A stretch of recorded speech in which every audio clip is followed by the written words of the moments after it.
가사대로 그 무엇도 주님과 바꿀 것이 없는 줄로 믿습니다. 오늘의 고백, 이 찬양의 고백이 우리의 모두의 고백이 될 수 있기를 바랍니다. 귀한 찬양 감사합니다. 인간은 하나님의 형상으로 지어졌습니다. 창세기에 하나님의 형상대로 사람을 창조하시되 말씀했습니다. 그런데 외형으로 하나님의 형상이 아니라 하나님의 인격, 하나님의 고귀한 성품을 닮은 모습으로 지어진 것입니다.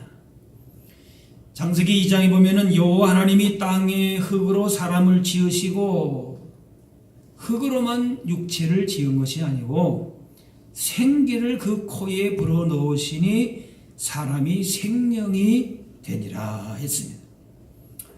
하나님이 만드신 다른 피조물과 다르게 인간에게만 생기를 넣으셔서 하나님의 성품을 담도록 하셨습니다. 육신과 더불어서 영적인 생명이 같이 주어졌습니다.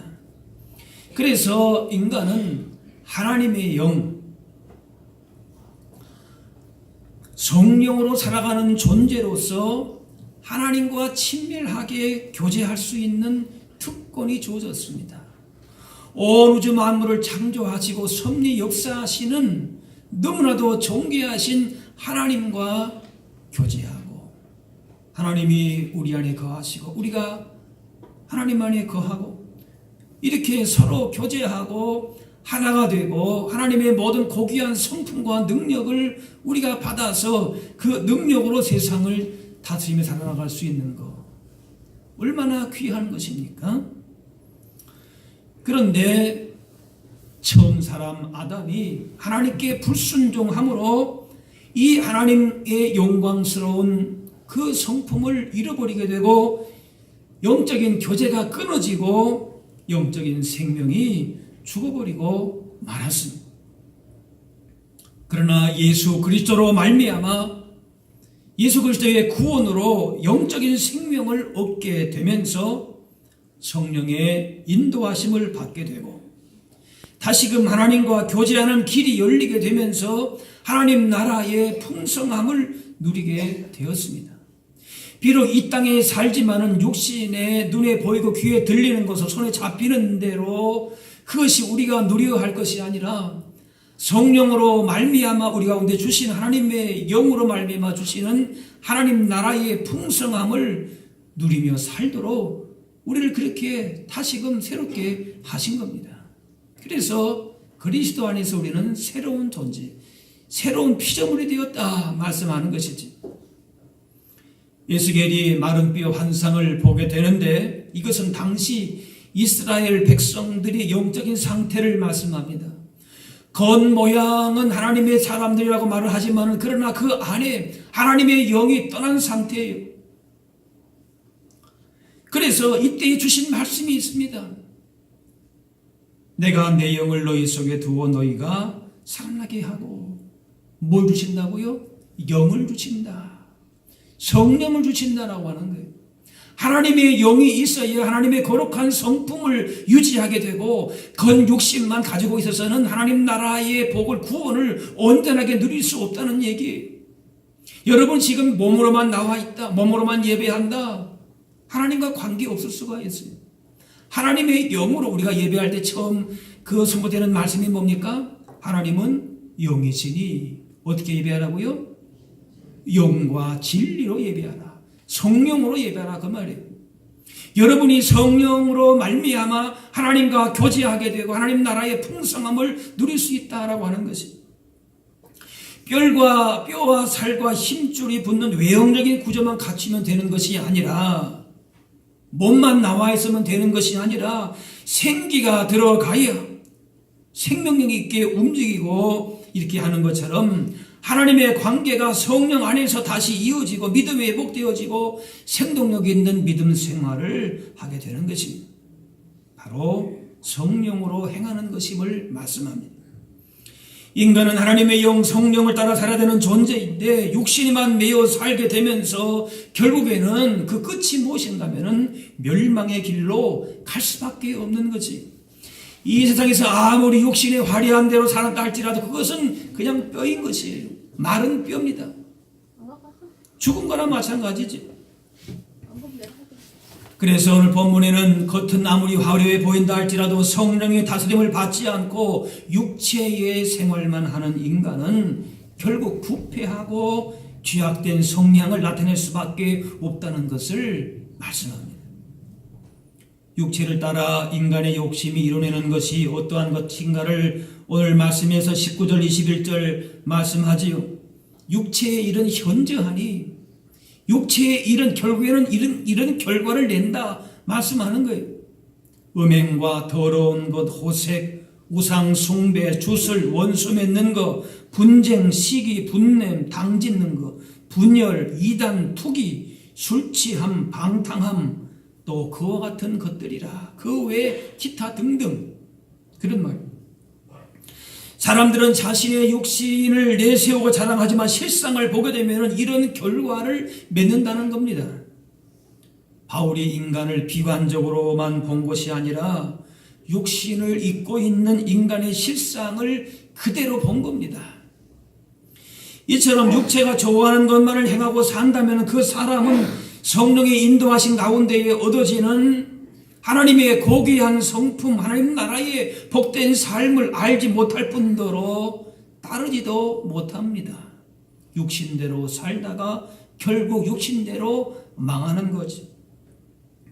세상의 그 어떤 것으로서도 육신의 죄와 연약함을 극복할 수 없음을 깨닫고 성령으로 행하고 성령님이 주시는 지혜와 능력 가운데에서 하나님 기뻐하시는 풍성한 열매를 맺어갈 수 있어야 할 줄로 믿습니다. 육체의 일이 인간을 결국 파괴시키고 멸망의 길로 인도하는 것들인데 세상의 많은 종교들도 지혜롭다고 하는 사람들도 이것을 압니다. 그래서 육신의 결과가 어떻다라고 하는 것을 알기 때문에 그 육신을 극복하고자 온갖 노력을 합니다. 그래서 다른 종교에도 고행을 하지요. 금식도 합니다. 여러 가지 몸을 이렇게 고난을 줘가지고 육체를 자꾸 죽이려고도 합니다.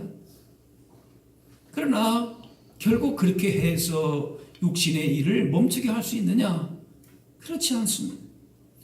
또 육체의 일들을 억제하는 가장 보편적인 방식은 바로 교육입니다. 교육을 통해서 한 인간으로 살아야 될 도덕을 가르쳐서 그런 죄의 악습을 끊어보고자 인간이 노력을 하지요.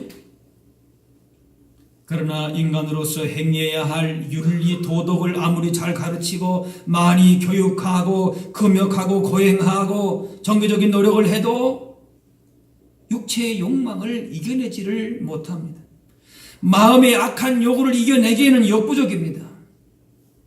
사람들에게 율법의 기준을 제시합니다. 이것을 하라, 이것을 하지 말라 이렇게 하면서 육체의 일들을 억제하고 존귀한 삶을 살아가려고 하지만은 그러나 결국 그렇게 되지를 않는다는 겁니다.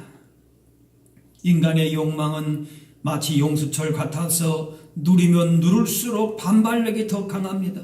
누르는 것을 놓는 순간에 더 강하게 그냥 튀어져 나갑니다. 존 본연의 철로 역정을 보면은 하녀가 빗자루로 방에 먼지를 쓸기 시작을 하는데 계속 쓸어도 먼지만 자욱하게 됩니다.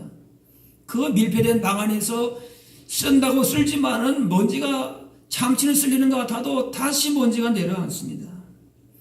이때 한 사람이 물을 뿌리니까 먼지가 가라앉고 깨끗하게 되었다는 내용이 나옵니다.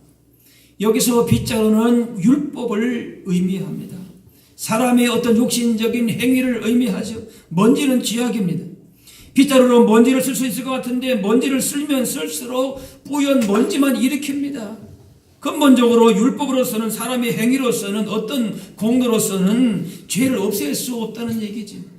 창문을 활짝 열든지 물을 뿌리든지 해서 근본적으로 그 방의 먼지를 없애야 되는 것이지 아무리 인간적인 행위로 해도 그 문제는 없어지지 않는다는 얘기지.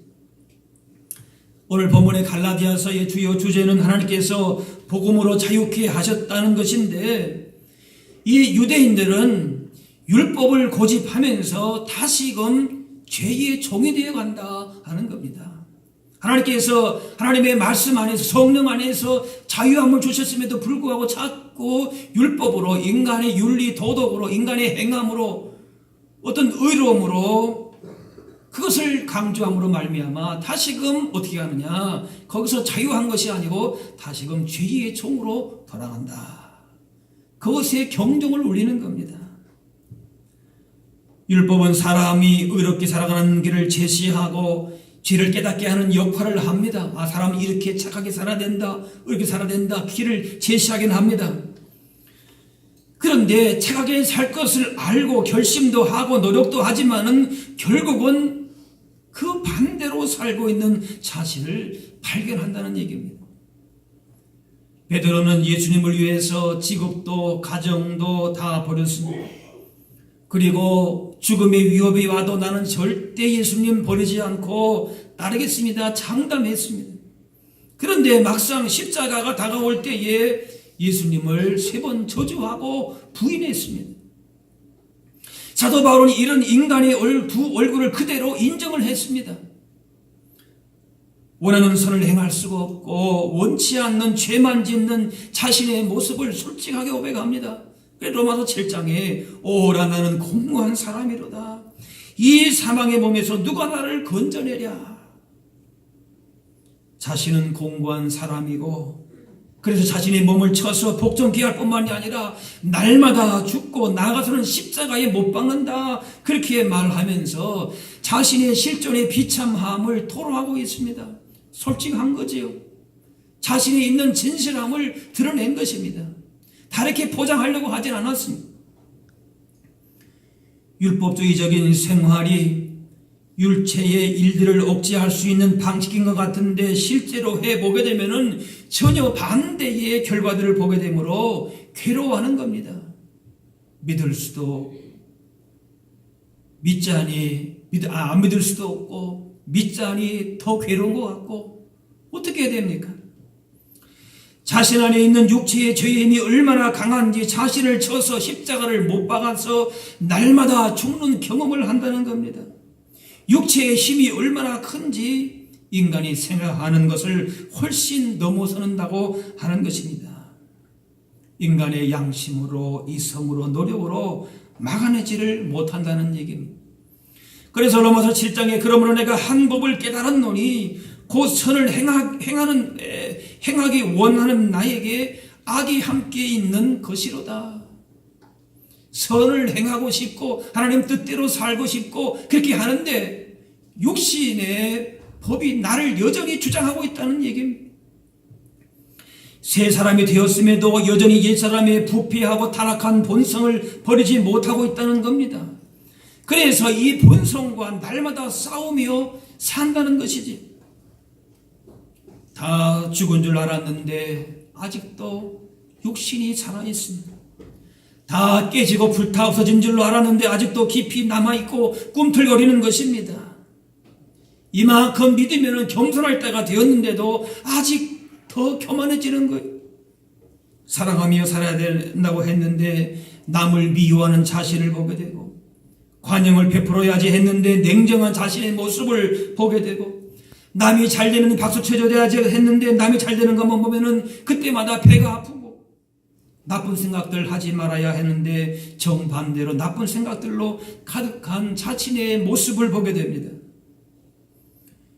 육체의 죄악들을 어떻게 근절시킨 것에 대한 많은 시도가 있었지만은 육체의 욕망과 소욕은 인간의 방식으로서는 여전히 해결할 수 없는 난제임을 퍼주고 있는 것입니다.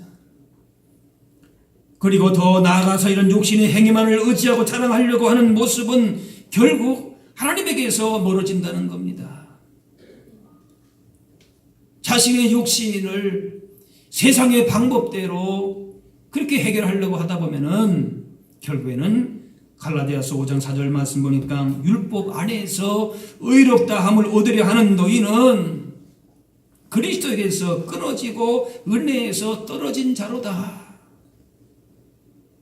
믿는다고 하는데 오히려 은혜에서 그리스도에게서 점점점 떨어져 나가고 있다. 믿는다고 하는 열심은 있는데 더 믿음에서 벗어나고 있다. 이게 얼마나 참 뭐랄까요? 허무하다고 해야 되나요? 황당하다고 해야 되나요? 그럴 수 있지요. 그렇다면은 육체의 소욕을 그치게 하고 하나님의 기뻐하시는 믿음의 열매를 맺는 길이 무엇인가? 사도 바울은 분명하게 얘기합니다. 육체의 일로, 인간의 그 어떤 율법적인 행위로는 안 된다라고 하는 거예요. 너희는 성령을 따라 행하라. 그리하면 육체의 욕심을 이루지 아니하리라. 성령으로 행하는 생활. 이것이 성경에서 말하는 육체의 욕심을 이루지 않는 방식입니다. 따라합시다. 성령을 따라 행하라. 25절에는 성령으로 행할지니 말씀합니다. 죄에 굴복해서 끌려다니지 않으려면 성령의 지배를 받고 성령의 인도하심을 따라야 한다는 겁니다. 성령님은 우리의 모든 생활 가운데에 간섭하시고 역사하십니다. 어느 한 부분만 기도할 때만 예배할 때만 역사하시는 분이 아니에요. 물론 기도하고 찬양하고 예배할 때에 성령으로 역사하시지요. 뿐만 아니라 우리 삶의 모든 현장에서 역사하십니다. 우리가 할 수 있는 일이 아무것도 없다는 얘기예요. 내 방식으로 세상 예수 믿기 전에로의 방식으로서는 얼마든지 살아갈 수 있지만 그러나 예수 믿고 예수 안에서 구원받은 자라고 할 것 같으면 어떻게 살아야 돼요? 따라합시다. 성령을 따라 행해야 합니다. 그래서 성령은 뭐라 했어요? 보혜사, 헬퍼, 언제나 나를 도와주시는 분이라고 하는 거예요. 내가 생각하고 마음에 다짐하고 의지적으로 결단하고 내 삶의 열매를 맺고 다 그렇게 도우시고 함께 지도하시고 역사하시는 분이 누구시라고요? 성령님이시다. 성령님과 떠날 수가 없는 것이 우리의 마음과 생각에 감동을 주시고 지혜와 능력을 주시고 지도하시고 인도하시고 가르쳐 주시고 모든 삶의 일거수일투족을 그래서 갈라디아 뭐라 그럽니까? 너의 개인교사다 그래. 개인교사. 모든 면에 다 가르쳐 주신다는 거예요. 인간의 자기 의지로서는 결코 육체의 소욕을 이길 수가 없습니다. 가령 주초 문제를 해결하고 싶어도 의지로서는 참 힘듭니다. 주초 문제를 신앙생활 하면서 끊고 싶다 그런 분들이 있는데 그게 습관이 오랫동안 습관이 되게 되면은 참 어렵지요.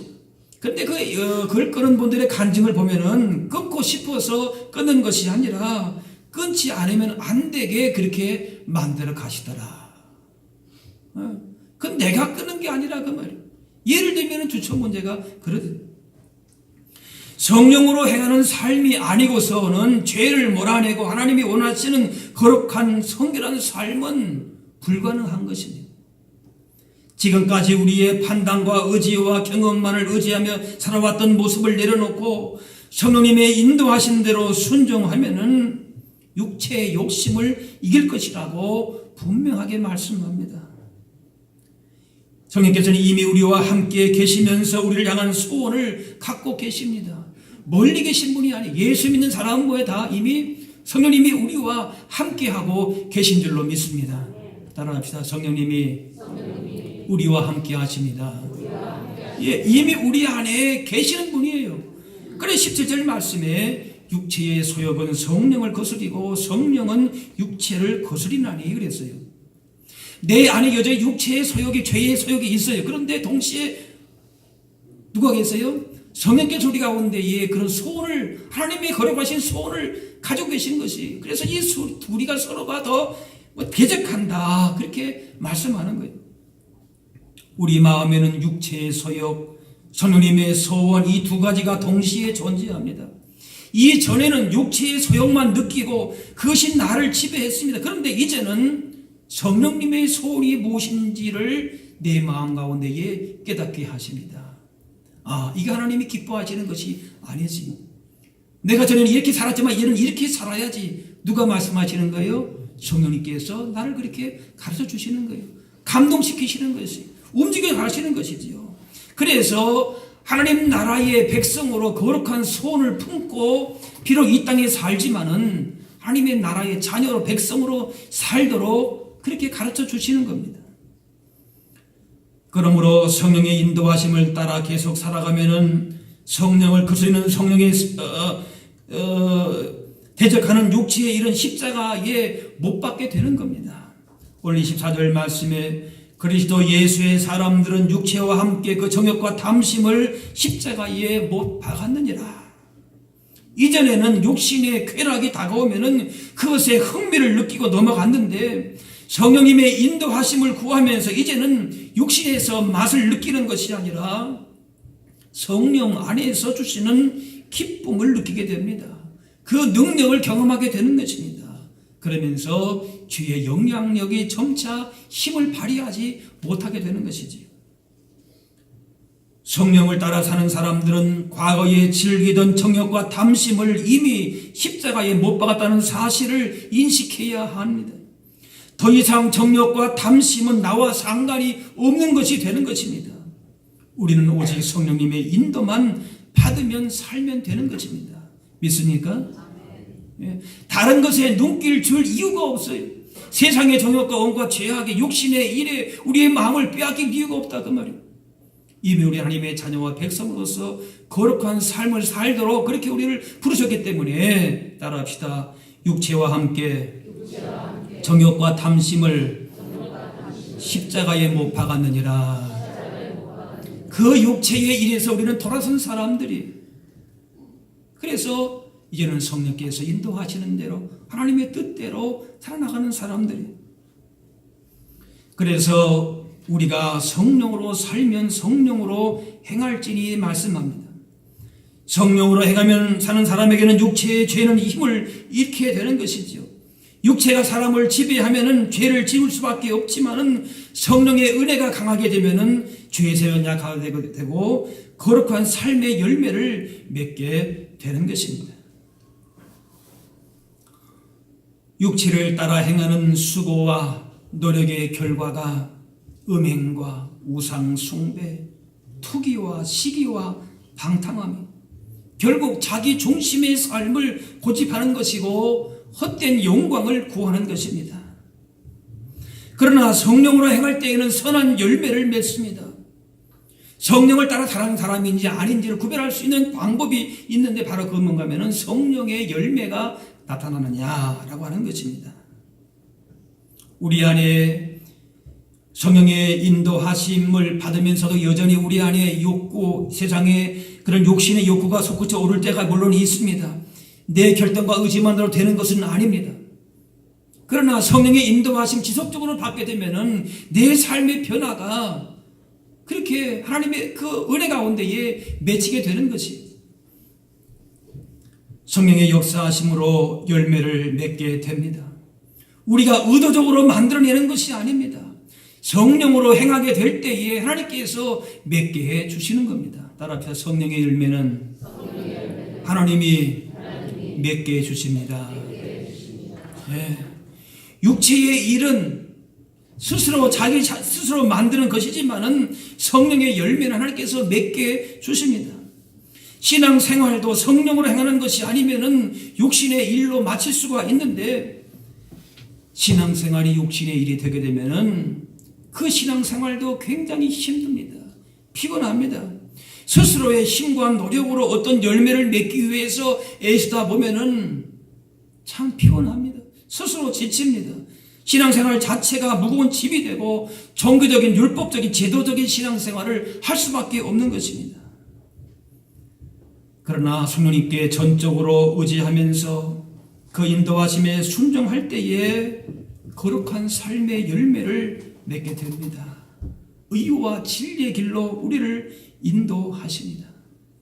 21절에 이런 일을 하는 자들은 하나님 나라를 유업으로 받지 못할 것이요 말씀하는데, 육체를 따라 행하는 하게 되면 하나님 나라의 유업을, 그 귀한 복을 누리지 못하지만은 성령의 소욕을 따라 성령의 인도하심을 따라 살아갈 때에 행하는 사람은 하나님 나라를 소망하게 되고 하나님 나라의 복을 받아 누리게 되는 것입니다.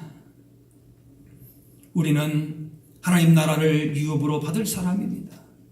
이 땅에서의 그 무엇이 아니라 하나님 나라의 종기와 하나님 나라의 귀한 성품을 받은 사람들로서 정말 이 땅에서도 하나님 나라의 귀한 복을 받아 누리며 증거하며 살아야 할 줄로 믿습니다. 우리는 날마다 육체의 소욕과 성령의 소욕 간의 영적인 싸움 속에 있다라고도 볼 수 있습니다. 육체의 소욕을 우리의 의지로 이길 것 같지만 우리의 의지로서는 이길 수 없는 본능적인 어떤 것이 있습니다. 사람들은 육체의 소욕을 철학이나 도덕이나 윤리나 혹은 율법으로 이기려 하지만은 그것으로서는 이길 수가 없는 것입니다. 그것은 앞에서 말씀한 대로 빗자루로 먼지를 쓰는 것과 같을 뿐입니다. 성령으로 행하는 생활을 해야 합니다. 성령님과 동행하며 살아갈 때에 하나님께서 원하시는 삶의 복된 열매를 하나님 나라의 존귀한 삶을 살아갈 수 있게 될 줄로 믿습니다. 우리는 이미 예수 그리스도와 함께 십자가에 못 박힌 사람들입니다. 육신의 일에 거기에 우리의 마음과 삶을 빼앗길 이유가 전혀 없는 사람들입니다. 그러므로 날마다 자신을 십자가에 못 박고 성령으로 행하면서 살아가야 될 사람들입니다. 내 삶의 방향을 완전히 하나님의 거룩한 나라의 백성으로서 살아가리라고 다짐하고 결단하고 그 길로 행해야 할 줄로 믿습니다. 육신의 생각대로 세상 욕심을 따라 사는 것은 내려놓고 우리를 향하신 주님의 말씀대로 성령께서 감동 지시하시는 대로 깨우쳐 주시는 대로 그렇게 행함으로 말미암아 우리 가운데 펼쳐 가시고자 하시는 진정 복되고 강건한 하나님 나라의 유업을 다 받아 누릴 수 있는 저와 여러분들 다 되실 수 있기를 주의 이름으로 축원합니다. 기도하겠습니다.